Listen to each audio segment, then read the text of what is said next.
এবার আমি একটা কথা বলি, প্রশান্ত কিশোর এখন আমাদের দলের সঙ্গে যুক্ত নন, তিনি আইপ্যাকের সাথেও যুক্ত নন। প্রশান্ত কিশোর একটা আলাদা এন্টিটি। এখন আমরা তো জানি না তিনি গোপনে এখন বিজেপির সঙ্গে কাজ করছেন কিনা, ফলে তারই মন্তব্য হতেই পারে। আমি আপনাদের বলছি, রেকর্ড করে রেখে দিন, 19-এর থেকে তৃণমূলের সিট একটা হলেও বাড়বে, আর 19-এর থেকে বিজেপির সিট একটা হলেও কমবে। তৃণমূল কোথায় গিয়ে থামবে এটা আমি বলতে পারছি না, একটা হলেও আসন আমাদের বাড়বে। দাদা, সিপিএম এবং বিজেপি সোশ্যাল মিডিয়ায় প্রচার করছেন দেবাংশুকে প্রার্থী করলো না, তৃণমূল কংগ্রেস কুণাল ঘোষকে সোশ্যাল মিডিয়ায় প্রচার করছেন। দল ঠিক করবে কাকে কখন ক্যান্ডিডেট করবে। সিপিএম বিজেপি আমার এটা খুব ভালো লাগে, খুব মিষ্টি দুটো দল, জানেন তো। এরা নিজেদের দলের চাইতে বেশি তৃণমূলে কে প্রার্থী হলো, তৃণমূলে কী হলো এই নিয়ে আগ্রহী। আমরা এই জন্যই বলি আমরা হচ্ছি বাংলার দল।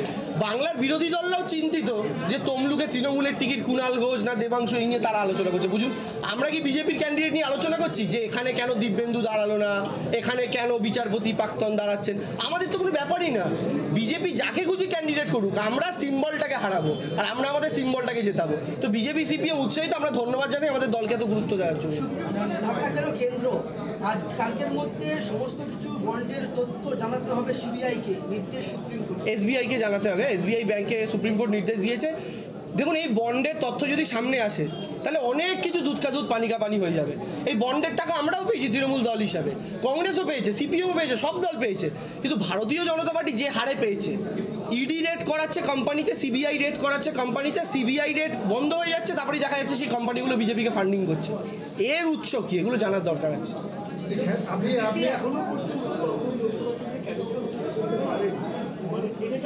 বিজেপি ভগবান জানে, দেখুন হয়তো প্রথম লিস্টে করেননি, কেউ রাজি হবেন কি হবেন না এই সমস্ত ভেবে। দিলীপ ঘোষকে এখনও ক্যান্ডিডেচার দেননি। যে লোকটা 2019-এ তাদেরকে এত ভোটে জেতালো, গোটা রাজ্য জুড়ে বিজেপিকে জেতালো 2019-এ, সেই লোকটাকেই এখনও প্রার্থীপদ দেয়নি। আমাদের খারাপ লাগে, কষ্ট লাগে। তবে বিজেপির ব্যক্তিগত ব্যাপার, ওদের সাংসারিক ঝামেলায় দাদা আমরা নেই। আরেকটা কোশ্চেন, বিজেপি অভিযোগ করছে যে তৃণমূল বারবার 2021 বিধানসভাতে বলেছিলেন বহিরাগত বাদ থেকে বহিরাগত নিয়ে পশ্চিমবঙ্গ নির্বাচন প্রক্রিয়া বৈতরণ পার করতে চায়। সেখানে দেখে গেল লোকসভা ভোটে বাইরে দুজন সাংসদ পদপ্রার্থী। তৃণমূল আজও বলছে বহিরাগত হটাও রাজ্য বাঁচাও, কিন্তু তফাৎ আছে। ইউসুফ পাঠান আজকে আমাদের ক্যান্ডিডেট, কীর্তি আজাদ আজকে আমাদের ক্যান্ডিডেট। কিন্তু আপনি বলুন, ইউসুফ যদি জিতে এমপি হন, কীর্তি আজাদ যদি জিতে এমপি হন, এরা দুজনেই কার নির্দেশ পালন করবে? মমতা বন্দ্যোপাধ্যায়, তিনি এই বাংলার। অর্থাৎ কীর্তি আজাদ এবং ইউসুফ পাঠানের রিমোট কন্ট্রোল মমতা ব্যানার্জির হাতে। কিন্তু সুকান্ত মজুমদার, শুভেন্দু অধিকারীরা যদি জেতেন, তাহলে তাদের রিমোট কন্ট্রোল থাকবেন গুজরাটে বসে থাকা নরেন্দ্র মোদীর হাতে। অর্থাৎ নরেন্দ্র মোদী তাদেরকে নিয়ন্ত্রণ করবেন। আমাদের বক্তব্য হচ্ছে বহিরাগত তত্ত্ব এটাই যে বাইরে থেকে কেউ ক্যান্ডিডেট হলো কিনা সেটা ফ্যাক্টর নয়, বরং তাদের নিয়ন্ত্রক শক্তি কারা। বাংলার ভাগ্য নিয়ন্ত্রণ বাংলার মাটির লোক করবে, আমরা এটা বলতে চাইছি। এটাই হচ্ছে বহিরাগত তত্ত্ব। এই বাংলার ভাগ্য নিয়ন্ত্রণ গুজরাটে বসে কেউ করবে না। 2021-এ চমক ছিল প্রচারের ক্ষেত্রে বিধানসভায়, লোকসভায় কি কোনো প্রচার থাকছে তৃণমূলের ক্ষেত্রে? দেখুন, প্রচার অনেক রকমভাবেই হবে। আমরা মানুষের কাছে পৌঁছানোর জন্য যা যা উপায় আছে সবই আমরা অবলম্বন করব। তার মধ্যে যদি চমক দেখতে পান, অবশ্যই আগামী দিনে দেখা যাবে। আপনারাও আছেন, আমরাও আছি।